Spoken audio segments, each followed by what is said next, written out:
What's going on, guys? Welcome back to another episode of MVP with your host, with the most, me, Jesse Wolfe. I'm sorry. Let's start off right away with that. Last week, nothing went up.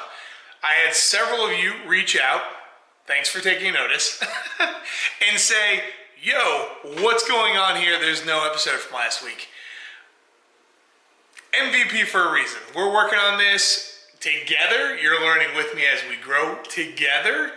I'm also learning. So, not gonna lie, I got a little carried away last week, and with the holiday weekend, I was like, no one's probably gonna watch it Monday. I'll put something out Tuesday, but then, long story short, Tuesday turned into Friday, and I was like, what happened? So, I thought about putting something out all week, and I was just like, you know what? We're just going to chalk this up to, unfortunately, a learning lesson, and I'll have to get better with holidays, as now we're learning, and understand how to drop content for holidays. So, would you guys have even watched something on Memorial Day weekend? Probably not. Hopefully most of you are out either enjoying it with friends and family and not watching or listening to the podcast. So, I don't know. You tell me. 4th of July is coming up. That'll be the next, attempt at fighting a holiday with a new podcast / TV show. So, sorry for that. We're learning here, folks. All right. Okay, let's get right into this very exciting episode today. 2 things we're going to cover. One, we're going to deep dive SpaceX and Elon Musk because cool things happened this week.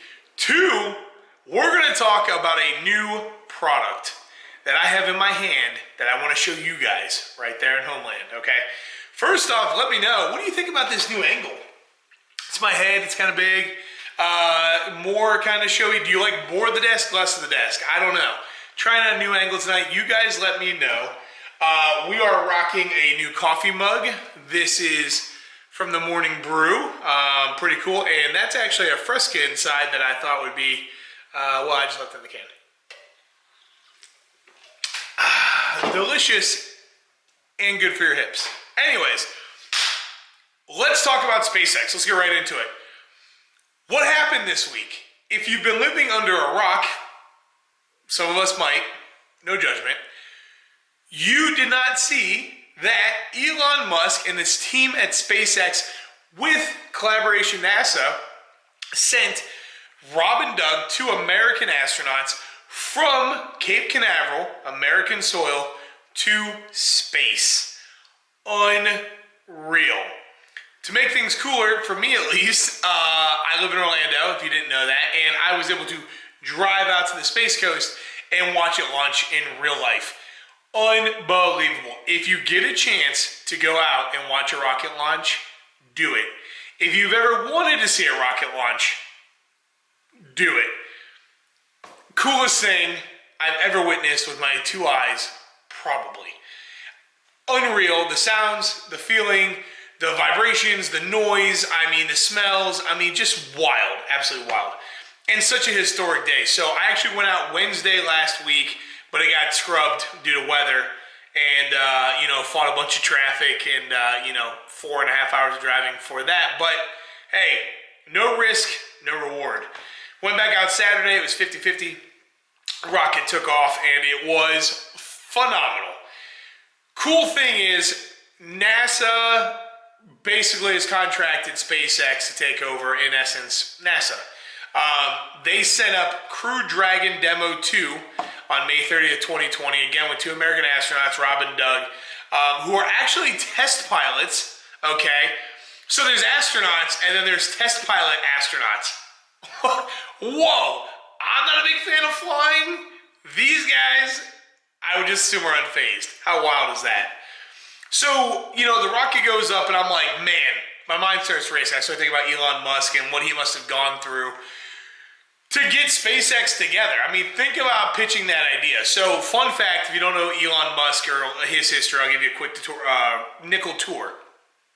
He launched Zip 2 in the late 90s, right as the internet boom, sells that, takes his 25, 30 million bucks he cashes from that, basically goes to create X.com, which later becomes PayPal.com.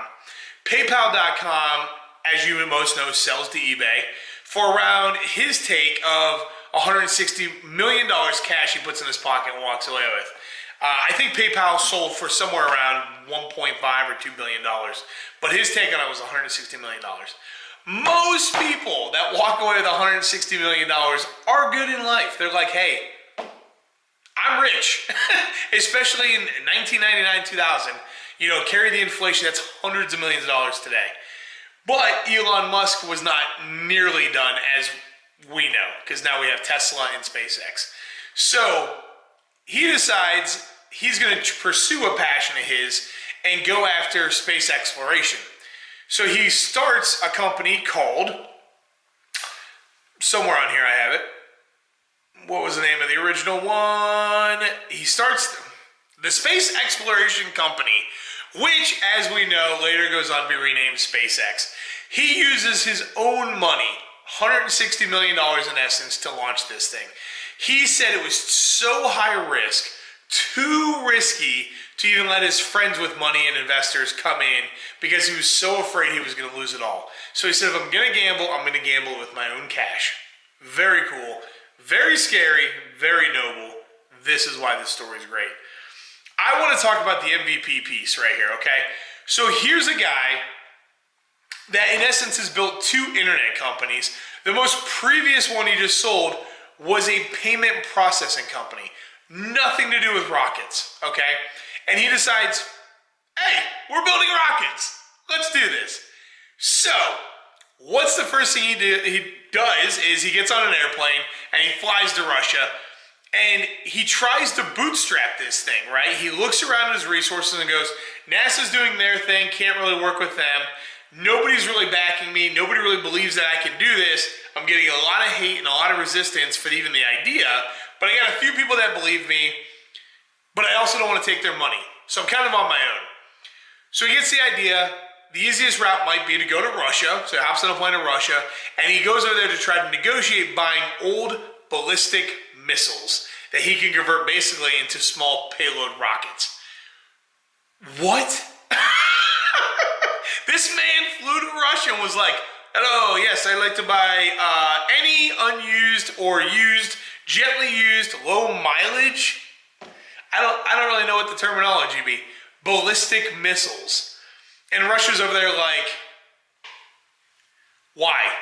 He's like, well, I want to make space shuttle and space rockets out of these things. Russia wasn't too happy about that, which made it very difficult for Elon to buy them and extremely expensive to get a rocket, right? Actually, it's not a rocket. I'm going to phrase that. A missile from Russia back to the United States so they can then convert it into a rocket. On his way home for like a second or third attempt to try and negotiate with them, he just realized it's just too expensive. It's too difficult. I'm going to have to do this on my own. 2002, he hires his first full-time team member, which is now the CTO of SpaceX, and they take off with trying to build Falcon 1. Falcon 1, they literally built basically everything they could scrap together. And if you think about it, he did have a lot of money, but when you compare the magnitude of this project, it really wasn't that much money. You're talking space exploration. Nothing's cheap. I would say owning a boat is secondary to rockets. They're probably up there with costs, okay? This is nutty. So think about this guy. He works so hard, he hits it, right? Not once, but twice. Becomes a multimillionaire several times over again, and then throws all of it right back in for his third venture. That's the passion we were talking about last week, right? That's why you do things with a purpose. When you have a passion, when you have a purpose, when you have a why, it just makes sense. You just go, okay? Nothing will stop you. Nothing gets in your way. You find a way because this is what you believe in. And this is exactly what Elon Musk went through when he started SpaceX. So he builds Falcon 1. They get it out to Canaveral. They send it up. That thing did not make it. Not once, not twice, 3 times that rocket failed. And man, was that devastating from what I understand for the SpaceX team, Elon Musk, and pretty much everybody that did not believe in him was sitting there on the sidelines going, hey, we told you so. But the fourth attempt, Falcon 1 made it. The first commercial built rocket into Earth's orbit. Unreal. That was 2008. However, by the time they hit that fourth rocket, guess what happened? The funds ran dry. Money was gone, and Elon was in a real pickle. Pretty much back against the wall, right? He panicked and was trying to figure out what to do. Lo and behold, you know who came and saved the day? Not an investor, not an angel, not a private equity fund, NASA themselves. 2 days before Christmas, 2008, NASA comes through and awards SpaceX and Elon Musk a contract for $1.6 billion, which is why SpaceX is even here today. That contract is what saved them and kept them fueled, no pun intended, to today. Unbelievable. So think about how much, I'm sure there's so many stories he could tell us about the MVP phase. And I would love, maybe, hey, I'm going to will it out there. Elon Musk, you're going to be on my show. I'd love to have you on there. If you see this, we'd love to talk about the MVP phase of SpaceX. We'd love to know what your first rocket looked like, buddy. Love to hear that story. Anybody knows him, don't call me. How cool is that, though, right? The company you said, I'm going to be like and I'm going to help, 6 years earlier, comes to the rescue, gives you the contracts to keep you going. That's about as cool of a story as it gets. So, long story short, he risked his own money. He was passionate. He believed in himself. He believed in the vision.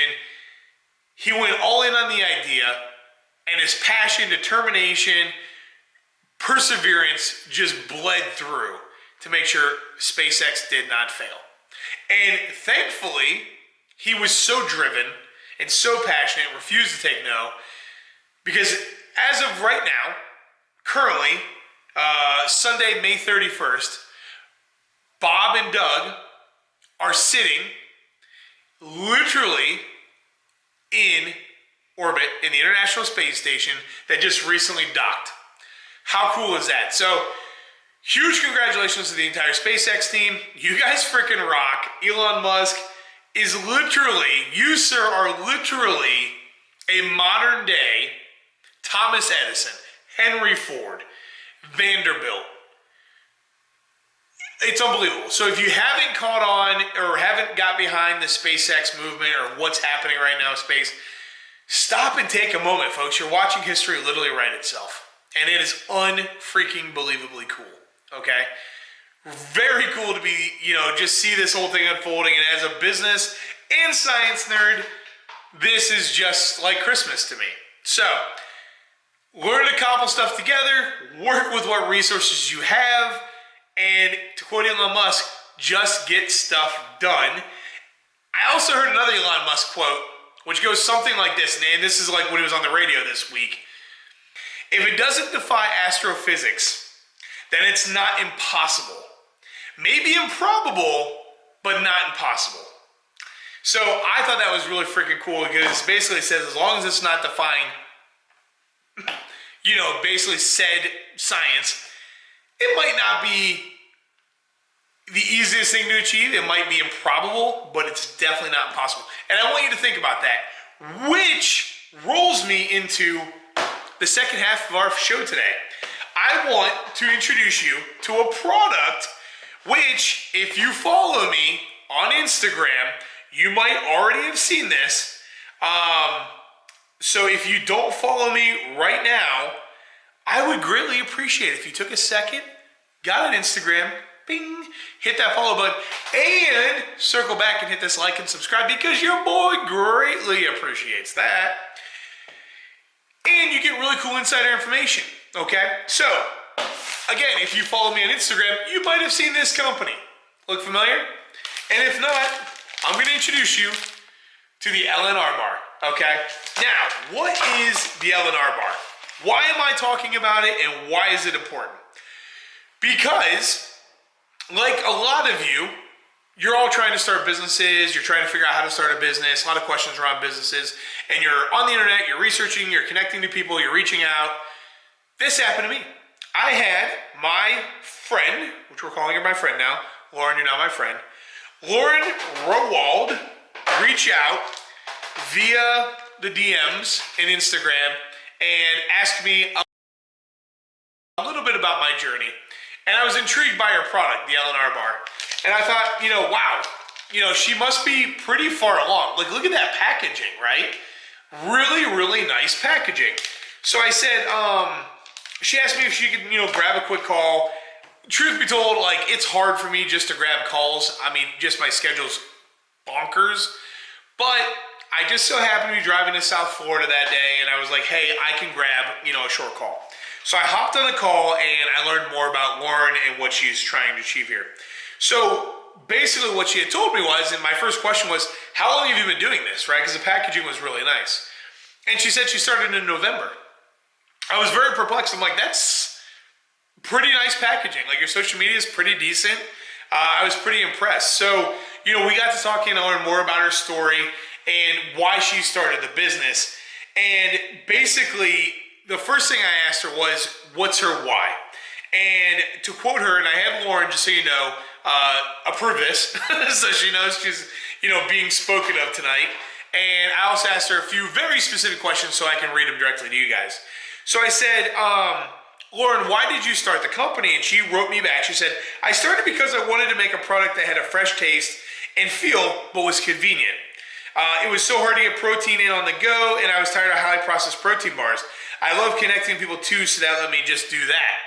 So when I talked to her too, obviously I got even more information out of her.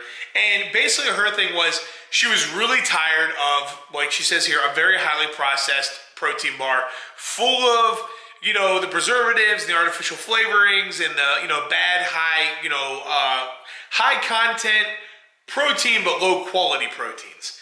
And I thought that was really fascinating, right? I like her why. That's a good reason to start a business. And the one thing I liked about Lauren when I talked to her on the phone was how passionate she was about the business. I could just feel it through that phone call. I mean, she just refused. And she said a couple things along the way about like where she had gotten stuck and some issues she had overcome even coming out of the gates. And what was really interesting was the moment when she was basically like, yeah, I'm not quitting. So like, I'm going to figure this out. And I was like, she's got it. Like, this is going to happen for her. She's going to do big things. So that's why I'm sharing with you guys today. So then I said, Lauren, talk to me about this packaging, right? I mean, like, very nice detail. I like the logo. It's got, good packaging on the back, good information. And she said, and I thought this was really great. I want you guys to really listen to this because we preach MVP here. Minimal viable product. So I thought at first glance she probably hired some kind of crazy designer, blah, blah, blah. But Lauren was smart, okay? And she used her brain and, her smart senses, if you will, and figured out how to hack a nice piece of packaging. Why would you pay somebody all this money that you don't have, right? We don't have it when we're starting companies. If you got a set budget, why would you spend it all on a packaging company or a designer to create you the perfect packaging? So what I liked about Lauren is, and this is one of my favorite things to do, we're not reinventing the wheel here, okay? She's not going out wondering, well, how do I, market to somebody that eats protein bars? She instead said, there's a lot of competitors out there already selling protein bars. So what Lauren did is Lauren walked to the grocery store or to GNC or any of these places that sold protein bars, and she went down the aisle and she just took notes of everything she liked about the packaging, okay? And then she says, just to see what products caught my eye, I took note and put all my favorite eye-catching details into one whole packaging. I sketched it out exactly what I wanted. So number one, consumer companies, big consumer companies, have paid millions of dollars, if not hundreds of millions of dollars, for their packaging. And it's not the printing and the design, It's the psychology behind the packaging, the psychology behind the brand. So Lauren's like, hey, I'll just go see what they're doing, take all the really good things I like, and then package them on my packaging. Hence why she got a pretty shelf-ready product right out of the gate. I mean, this is one of the better first product packages I've ever seen for a small CPG brand. I mean, I'm super impressed by how well this came out. Secondly, Lauren basically sketched out the entire product, right, before she gave it to a designer. Why is that important? Because you're not letting the designer run free. You're not letting them run loose and then run up your bill. Instead, you're giving them a pretty good idea of what you want it to look like, and they bring it to life. Do you have to be an artist to do that? No, okay? You just have to get the concept across, and you will save yourself a ton of time and a ton of money doing that. So Lauren, kudos for recognizing that opportunity. And then I said, well, Lauren, talk to me beyond the packaging, right? So you have your why, your passion is on fire, you figured out this really cool packaging by looking at your competition and seeing what you liked and what you didn't like and then putting your spin on it, right? And I love that, taking elements that you know already work from the highest selling products. But I said, talk to me about the bar. How did you make the first bar? Where did you make the first bar? And for how much? And she said, I made my first batch in my own kitchen. I literally ordered every ingredient you could possibly think of, bought almost every protein bar, and the only reason for that was because I wanted to make sure there was nothing like mine. That is research, okay? I can't tell you how many times I see people make products and go, this exists, right? And they go, what? They haven't even researched it. You have a computer in your pocket. Double check you're not infringing on someone else's exact idea, number one. And then number two, if you do, that's okay. But at least you know it makes you happy, and then how can you make it different? How can you make it better? This is what's so important about the MVP phase. You make a minimal viable product, you get you to a certain point. If you get to that certain point and you realize you're infringing on someone's prototype, infringing on a patent, ripping someone else's exact idea off on accident, okay, you didn't mean to, you gotta pivot, right? Versus, let's say you kept your head down and you just went all the way through and you found a manufacturer and you found a printing company and you tried to sell it to a grocery store, and then you got slapped with the dreaded cease and desist letter. That's a bad day, guys.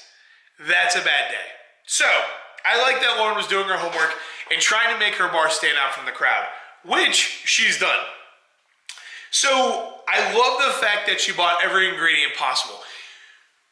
Obviously, we're using that loosely, but think about this. This goes back to my brother making the ice cream cones.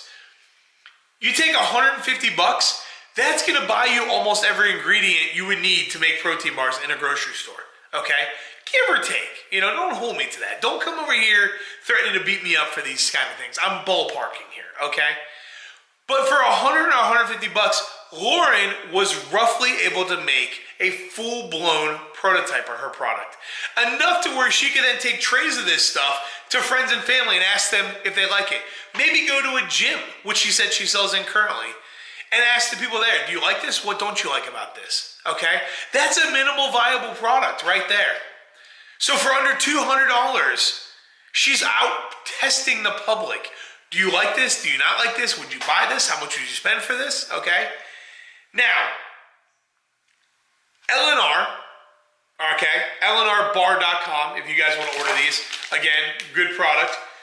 You're supporting a local fellow entrepreneur. Not local if you're in Dallas. I'm in Orlando. But fellow entrepreneur for sure, okay? Check her out. I want you to really give her A props, B credit, C a crisp high five for what she's accomplished, because this is pretty freaking cool, okay? The product, in my opinion, does stand apart. She's got these delicious little crispy crunchies in there, which I haven't seen personally in a bar. And the texture on this is really good. It's nice, smooth, and chews well. It's not overly chewy to where your jaw hurts. But what I like is, and when I talked to Lauren, I told her some things that, I personally would change up. One of which, down here in the corner, She has collagen and whey. So when I was going through Lauren, because I was really trying to get her to extract like the three things that make her bar so different from everybody else, because that's what's going to sell you on the shelf. That's where you try to find your tribe, right? The tribe is your first 10 people that support you, your first 100 people that support you, your first 1,000 people that support you. In order to do that, you have to find that tribe. Is it women bodybuilders? Is it male, fitness competitors? Is it cross-country athletes, marathon runners, whatever, you know what I mean? You gotta find who that tribe is and you go hard in the paint. So for Lauren, she's kind of still working through that piece, and we've talked through some pieces here of who, might be identified as her core target. But what's even cooler is this product has a bunch of collagen in it. Collagen is super on trend, and Lauren kind of knew that, but didn't realize how big collagen is right now. So the problem is, again, on her packaging, she's got this tiny little call out of collagen on there. In my opinion, because again, this bar has only got 16 grams of protein. That's not a bad thing, okay? Sometimes bars have too much protein. If you're not an avid bodybuilder trying to put on, 200 pounds of muscle, you don't need 30 grams of protein in every single protein bar you eat. 15, 16, that's actually kind of nice. So I said, think about that, right? And this has got a good amount of fiber in it too. And what I like is you need to call that part out as well. It's got fiber, it's got protein, it's got collagen. This is a really well-rounded bar just for the average person too. Not only athlete, but if you're just trying to eat more of a well-balanced diet and get more collagen in your life, this is a way to do it. Collagen, just in case you're wondering, is great for the hair, skin, nails, beard, teeth, you name it. So collagen's super on the rise. Collagen keeps wrinkles away, like your boy here with that model face. And in my opinion, a little bigger collagen call out and fiber call out would be really instrumental to this. And then Lauren had some questions around, how do I sell this product?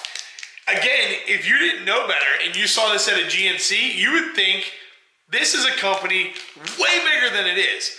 Right now, it's just Lauren sitting in a rented kitchen, busting out these products, okay? She's making them small batch and she's shipping them across the country. That is kick ass. This is how you start a food business, okay? So again, I gave Lauren advice of checking out the farmer's market options, going to gyms and selling them, that way to several gyms, just to get it off the ground, just to get the feedback coming in, and then focus heavily for revenue's sake online. So what's fascinating is Lauren was struggling with her price point, right? She was getting some comments that the price point was too high. You have to educate the consumer on why this price point is what it is. Lauren's using really high quality ingredients in this product. It's not like some protein bars that I've personally consumed over the years, full of fillers and fake ingredients and lower quality proteins, blah, blah, blah, blah, blah, okay? They're expensive, and they're also expensive when you start out because you're not buying them in big quantities, okay? So, not every customer, this is an important lesson, not every customer is going to be your customer. Do not forget that. Not every customer, say it with me, not every customer is going to be my customer. Say it with me one more time. Not every customer is going to be my customer, okay? When I've had to sit in on business plan competitions, pitches, whatever, investment meetings, the biggest thing I hate to hear is my product appeals to everybody. It doesn't. Nothing appeals to everybody. Think about the stuff in your life. You're either an Apple user or an Android user. You know what I mean? Otherwise, the whole world will be running on Apple. Your product doesn't appeal to everybody.